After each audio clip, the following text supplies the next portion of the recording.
Hey, welcome to week 5. I hope everybody had a good weekend. And I wanted to start by just saying thank you to all of you for the hard work you put in the last month.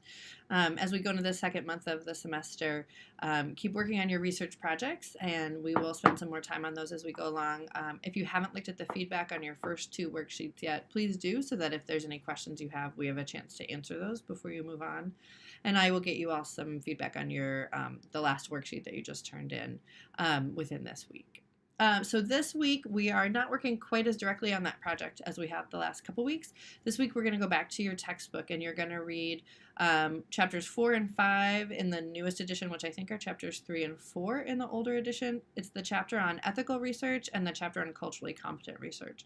I would start the week with those chapters. There's a quiz for each of those, which again you can take as many times as you want. I verified that it's the highest score that gets saved. So if you take it and then you take it again and get a lower score, it's still the highest score that you get. So there's no reason not to take it multiple times. And what we're really focusing on this week in those 2 chapters is thinking about ways to bring those social work values around social justice, dignity and worth of the person, human relationships, how to bring all of that into the research environment, which is really, really important. And so to get to that point, you're going to read these 2 research chapters that are going to give you some language around that. And so in addition to those being related to the quiz, they're also going to relate to the discussion that you do this week. So you're going to read one of 2 articles, either the Stennis article or the Fryer article. And there's 2 posts in the discussion forum. You don't have to do both. You pick one. So do one of those discussions, pick the article, read it, answer the questions about it, and respond to your classmates. So this is a more of a typical discussion forum than we've done the last couple of weeks, where you'll need to do your initial post, including citations and references, by Wednesday and respond to at least one of your classmates, if not more, by Friday, and then we'll continue the discussion through the week. So that's your first job, is to read these articles and then really answer some questions and think of yourself, if you were approaching a situation as a researcher, what would you do?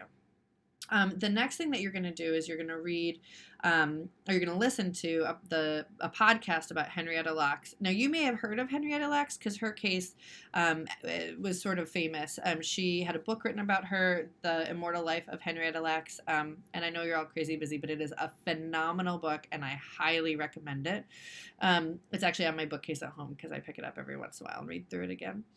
And the podcast that you'll listen to will tell you about her story, which is essentially around thinking about some research that was done, that was started decades ago in a not ethically and not culturally competent way. And so I think we all read the standards around ethical research and culturally competent research and think, of course, we're going to do it. But there's a ton of examples out there of cases where that didn't happen. And so we want to really think about what happened in those cases and what we could do differently. And actually, the book, the Henrietta Lacks book, is one of your recommended resources if you wanted to pick that up. There's also a movie about it, a TV movie that starred Oprah, that you might be interested in.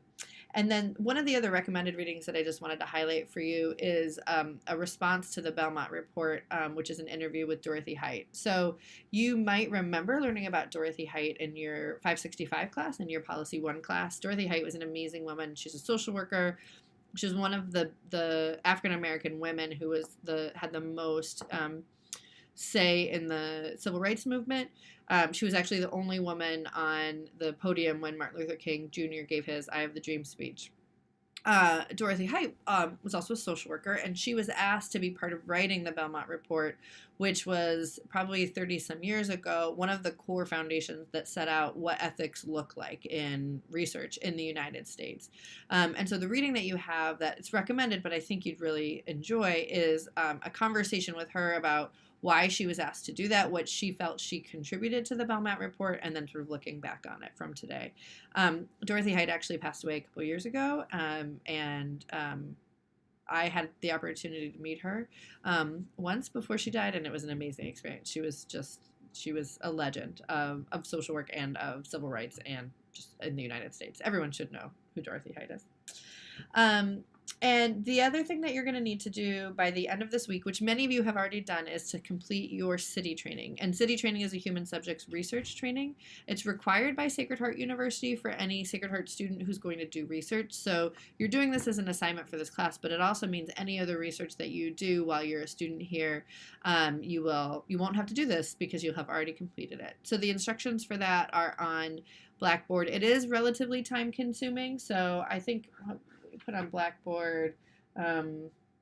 You should expect it to take 4 to 6 hours, and I think that varies partially just depending on how fast you read. But it has to be done by the end of this week. So if you have any problems accessing that or working on that, let me know. One thing I wanted to be sure to mention before I post this video is a couple questions that came up on your research worksheets from last week. Those were just a couple terms that I think are, maybe we're using them in our worksheets in a different way than you're used to using them. And so one was about the level of research. And so I just wanted to emphasize that what we mean by that is whether it's essentially, there's a bunch of different ways that you can do this, but what we really care about is it primary research, which means that the person who's writing the article or their research team, they are the people who gathered the data and are reporting on it, rather than secondary research, which is that somebody else collected the data and I'm just telling you about it, but I didn't collect it myself. So that's really what we're looking for in terms of level of evidence. And the reason that we ask this question is that we want to be sure when you go to report your research, you understand whether or not it's sort of hearsay, which doesn't make it bad evidence. It's just we want to take that into consideration when we're talking about it. Another term that came up that I think caused some confusion for people was the question about whether or not the research was robust. And really what we mean by that is not necessarily is there a lot of it, but really are you finding good quality research? Are there lots of people writing about it in a way that's really meaningful? They're collecting their own data. They are really digging into the issue. So that's really what we're looking for robust. I just thought this was one thing that I had written on a bunch of worksheet, so it might be helpful for me to make sure that everybody hears it.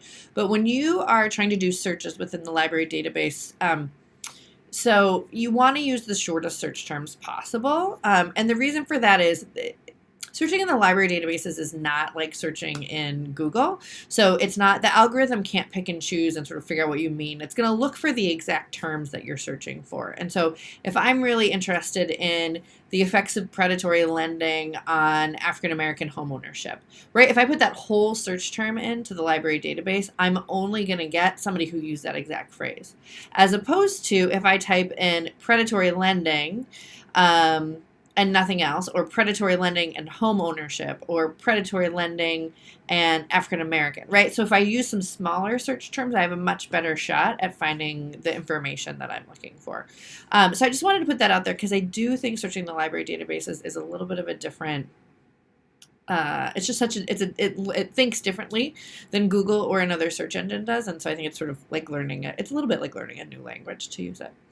That reminds me that I wanted to tell you that there are some more library workshops that are coming up. So I'm going to include a link to those in this week's announcement. And then also please don't hesitate to reach out if you have any questions.